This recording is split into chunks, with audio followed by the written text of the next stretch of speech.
Iya. Bagaimana Bu caranya? Dimana kalau warga melanggar maka harus ada harus ada denda yang harus dibayarkan kepada negara. Jadi di Kota Magelang, di Kabupaten Magelang sudah ada untuk etlil. Jadi pelayanan etlil untuk etilangnya sudah ada. Nah ini untuk anak SMA yang saya tanyakan, minimal untuk umur dapat SIM naik motor SIM J itu berapa tahun? Itulah kenapa SIM ini punya persyaratan kita untuk berkendara harus ada dapat lisensi. Kalau kita tidak punya rasa itu berarti ya nggak perlu ada lisensi gitu. Lisensi itu dibuat karena ada tuntutan kita harus peduli dengan orang yang di sekitar kita pada saat kita berkendara. Dan sampai saat ini masih Pak syaratnya 17 tahun. Dari tahun 2020 sampai 2023 ini saya seringkali menemukan kasus penipuan prostitusi online. Dalam artian kalau kami melaporkan secara hukum, kami bukan korban, karena mereka hanya menipu dan seakan-akan di tempat kami, dan kami nggak tahu itu siapa, sehingga kami nggak mungkin bikin laporan secara hukum. Kemudian kalau korbannya kami minta untuk melaporkan secara hukum, lebih banyak yang malu dan ya segala macam itulah. Ini solusi apa yang mungkin bisa dijabarkan kepada kami teman-teman di perhotelan, terutama di Kota Magelang, akan kasus yang seperti ini? Bagaimana cara mengatasinya? Paling tidak dengan tahu nomornya, itu kasih ke pihak kepolisian, kita bisa tracking. Dan apabila sudah terlanjur untuk mengirim, itu juga akan ada teknisnya bagaimana untuk memblokir rekeningnya. Kecuali rekeningnya itu belum langsung ditarik gitu. Kalau langsung ditarik berarti jadi jong, hilang duitnya gitu kan. Nah ini yang akan terus banyak terjadi di masyarakat. Dan ya tadi komplotan-komplotan yang memanfaatkan kesenangan orang-orang di luar sana banyak juga menjadi kesenangan bagi orang-orang yang mengetahui pola itu dan mengambil kepentingan dan keuntungan dari hal-hal yang seperti itu. Kasus vandalisme itu utamanya adalah coret-coret. Ada memang beberapa hotel yang konsepnya di mural, seperti di Trio itu punya mural di dalamnya, atau di beberapa hotel lain yang punya mural, dan itu mural yang baik, yang secara kita bicara value pariwisata di Kota Magelang akan meningkatkan. Beberapa titik tembok juga sudah diberikan oleh Pemkot maupun dinas terkait ya Pak Sugeng dulu ya di bawah bidang kebudayaan untuk jadi tembok mural. Tetapi tindak vandalisme ini merusak sampai kepada aset pribadi kami dalam artian perhotelan, rumah, dan itu ya coret-coret asal biasanya geng anak sekolah. Nah ini bagaimana merespons ini? Apakah kalau kami ketemu yang coret-coret itu bisa langsung kami pegang untuk kami bawa ke kantor polisi atau seperti apa? Atau kami harus dengan laporan karena sudah cukup meresahkan Bu? Dan tadi terkait dengan mural banyak sekali Bapak, bagaimana Bu kalau orangnya ada langsung kami lihat? Gak apa-apa Pak, langsung ditahan orangnya, telepon anggota biar ngambil langsung dibawa gitu. Karena kalau nanti sama kita pun dilaporkan, kita tidak mengerti identitasnya, dan dari yang melapor tidak memiliki CCTV yang bisa melihat siapa pelakunya, kita akan membutuhkan pekerjaan 2 kali lagi untuk mencari. Tetapi kalau dia langsung bisa melihat seperti Bapak tadi bilang, oh security kami sudah nahan nih di piket security, sudah masukkan aja di security kunci Pak, telepon anggota, Pak ini ada kami nangkap yang lagi mural ini, itu kita proses. Bagaimana kalau terjadi kecelakaan itu salah satu korbannya atau mungkin bukan korban, pelakunya sebetulnya mereka itu nggak lengkap secara surat-surat. Nah itu supaya harus seperti apa kami untuk menyikapinya.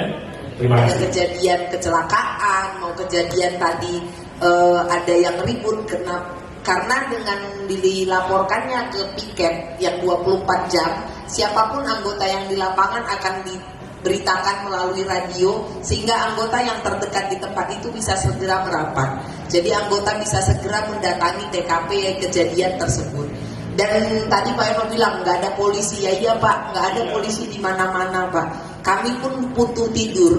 Jadi polisi itu juga kembali lagi kita harus menyampaikan bahwa tugas polisi iya 24 jam kita ada, tetapi tidak semuanya kita mesti tercover. Itulah yang kita butuhkan, bagaimana bekerja sama dengan masyarakat. Pam swakarsa, masyarakat itu sendiri juga sama. Bagaimana masyarakat itu yang pertama adalah menjadi polisi bagi diri mereka sendiri. Jadi semuanya harus bisa mengamankan diri sendiri dulu. Tetapi pada saat menghadapi hal-hal yang terjadi di lapangan, sudah ngerti, oh saya harus mengontak kepolisian terdekat, nomornya mana. Kalau di sini tergabung dalam PHRI pasti menghadapi hal-hal yang tadi dihadapi oleh Pak Henok. Tidak ada salahnya Bapak Ibu untuk mengesave nomornya. Jadi begitu ada kejadian sesuatu bisa langsung melapor ke piket SPKT Polres Magelang Kota, dan itu akan langsung disampaikan melalui radio ke semua anggota yang ada di lapangan sehingga bisa segera mendatangi TKP.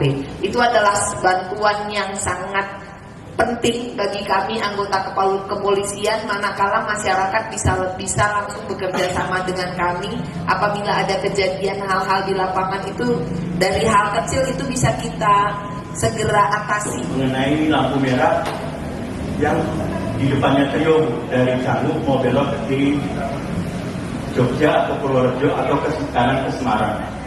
Utamanya antri ada yang pernah meninggal tabrakan di situ karena dia orang bule nggak ngerti. Dia nggak ngerti dia dibolang boleh belok kiri boleh langsung. Dia nggak ngerti itu, pas dia lihat hijau dia nyebrang, dihajar sama mobil, masuk rumah sakit Harapan 3 hari, meninggalnya di rumah sakit Pondok Indah. Nah di situ memang agak bahaya Bu. Jadi kalau boleh ditambah jembatan penyeberangan ya, atau memang diperketat, karena memang tanggapan orang pas hijau itu Bu, dia langsung nyebrang, padahal yang ke kiri ke Jogja itu kan jadi bolang, boleh langsung, jadi agak rawan Bu di situ. Nah ini yang memang harus menjadi satu hal bagi kita, bagaimana kita juga untuk para pejalan kaki untuk safe di daerah itu, karena memang daerah itu tidak aman buat pejalan kaki, karena terlalu berseliweran lah, terlalu banyak ininya, dan kembali lagi. Pada saat kita membuatkan satu pola ini juga benturannya adalah dengan masyarakat sendiri. Apakah masyarakat bisa menerima rule yang diberikan? Nah ini sekarang pun kami dengan barier menjadi satu tarik ulur, karena kita mengevaluasi kira-kira Bapak Ibu yang setiap pagi lewat di jalan itu ada nggak? Ada merasakan perubahan tidak? Oh dulu kalau macetnya sampai dengan Atria, oh sekarang macetnya tinggal sampai ke ayam ayam bakar pawon. Nah, apakah bisa membedakan? Karena kalau data kami bisa membedakan. Ternyata sekarang kemacetan yang ada di Trio tinggal sekian meter. Sementara kalau tidak ada barier, kemacetan pagi hari pada saat anak masuk sekolah bisa sampai Atria gitu.